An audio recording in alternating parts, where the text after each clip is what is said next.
అండి అందరికీ. ఎలా ఉన్నారు? బాగున్నారా? నేనైతే బాగున్నాను. మీరు బాగుండాలని మనస్ఫూర్తిగా కోరుకుంటున్నాను. నేను మీ ఇస్మార్ట్ దేవిని.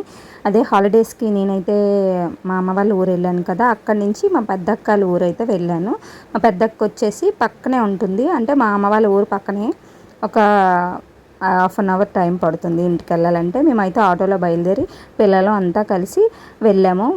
మధ్యలో వచ్చేసి పచ్చని పొలాలు, అక్కడైతే ఉప్పు అండి, ఉప్పు సముద్రం వాటర్తో ఉప్పు అయితే పండిస్తారు. ఆ ఉప్పునైతే మూటలు కట్టుకొని ఆటోలో తీసుకొని వెళ్తారు ఎక్కడో కంపెనీకి. మేమైతే ఫైనల్గా మా అక్క వాళ్ళ ఇంటికి అయితే వచ్చేసాము. మా అక్క వాళ్ళ ఇల్లు 2 ఉంటాయని ఆల్రెడీ షార్ట్ వీడియోలో చెప్పాను. ఎదురెదురుగా ఇల్లులు ఉంటాయి. మా బావగారు మాకన్నా ఫస్టే వచ్చేసారు. అక్క బావ, చిన్న అక్క బావ వచ్చారు. అక్కడ మా కోసం అయితే వెయిట్ చేస్తున్నారు. ఎండలు మాత్రం నార్మల్గా లేవండి, చాలా ఎండగా ఉంది. మేము వెళ్ళేప్పటికీ ఉక్కబెట్టేసింది. ఇంకా పెరట్లోకి అయితే వచ్చేసాను. పెరట్లో వచ్చేసి చెట్లు అయితే కనిపించాయి, వెనకతలే జీడి తోటలు అయితే ఉన్నాయి. అవన్నీ చూసుకొని నేనైతే బయటకు వచ్చి మా అక్కల ఇంటికి అయితే, ఎదురుగా ఉండే మా అక్కల ఇంటికి అయితే వెళ్ళిపోయాను. నేను ఇప్పుడు షూట్ చేసిన ఇల్లు అయితే వాళ్ళ అత్తయ్య మామయ్య ఉంటారు అక్కడ. నేను అక్క దగ్గరికి వెళ్ళాను. మా అక్క వచ్చేసి మా కోసం అయితే బిర్యానీను రొయ్యల కర్రీ ప్రిపేర్ చేస్తుంది. మా అక్క వంట చేసేలోపు ఇల్లంతా ఒకసారి షూట్ చేసుకుందాము అని చెప్పేసి షూటింగ్ అయితే చేశాను. ఎందుకంటే నాకు గుర్తుగా ఉంటుందని ఈ వీడియో తీసుకున్నాను.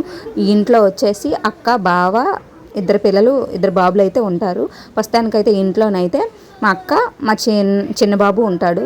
పెద్ద బాబు వచ్చేసి షిప్కి అయితే వెళ్ళాడు. పెద్ద బాబు కూడా షిప్లోనే ఉంటున్నారు. అత్త మామలేమో వైజాగ్లో ఉంటున్నారు.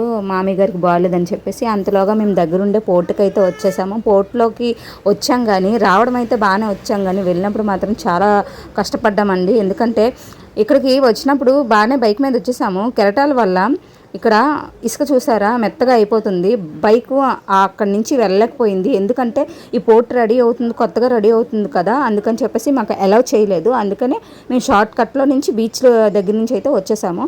ఇక్కడ చూసారు కదా, బైక్ మీద నుంచి మా తమ్ముడు అయితే ఒక్కొక్క ట్రిప్కి ఒక 2 అయితే బైక్ మీద తీసుకొని వచ్చాడు. ఆ బైక్ రావడం కూడా చాలా కష్టంగా వచ్చింది. మేము వస్తుండగా మధ్యలోనైతే తాబేలులు ఒక 40-50 ఉంటాయేమో చనిపోయాయి. సముద్రంలో ఉండవలసిన జీవులు బయటకు వచ్చి ఇలాగా కూలిపోయి చనిపోతాయని నేను అనుకోలేదు. అక్కడక్కడ ఫిష్ కూడా ఉన్నాయి, పెద్ద పెద్ద ఫిష్లు అయితే ఉన్నాయి చనిపోయి. మరి ఇది ఎందుకో ఏంటో కారణం అయితే నాకు తెలియదు. ఫైనల్లీ వచ్చేసి మేమైతే ఇక్కడ నుంచి నడుచుకొని ఎందుకు వెళ్తున్నామంటే మీకు షార్ట్ వీడియోలో కూడా చెప్పాను. 2 hours అయితే మేము నడిచామండి. ఇదే మా కష్టం. ఎందుకంటే బందర్ని ఇసుకలో ఉండిపోవడం వల్ల మాకైతే బైక్ మీద తీసుకొని వెళ్ళడం అవ్వలేదు. ఇంకా అక్కడి నుంచి వచ్చేసి నేనైతే భవన్పాడ బీచ్కి అయితే వచ్చాను, మా అక్కల ఊరు పక్కన. ఇక్కడ ఏరు వచ్చేసి సముద్రంలో కలిసిపోతుందండి. అక్కడైతే కొంతసేపు మా పిల్లలు ఆడుకున్నారు. ఆడుకున్న తర్వాత ఇంటికైతే వెళ్ళిపోయాను. ఈ వీడియో మీకు నచ్చినట్టయితే లైక్ చేయండి, షేర్ చేయండి, సబ్స్క్రైబ్ మర్చిపోకండి.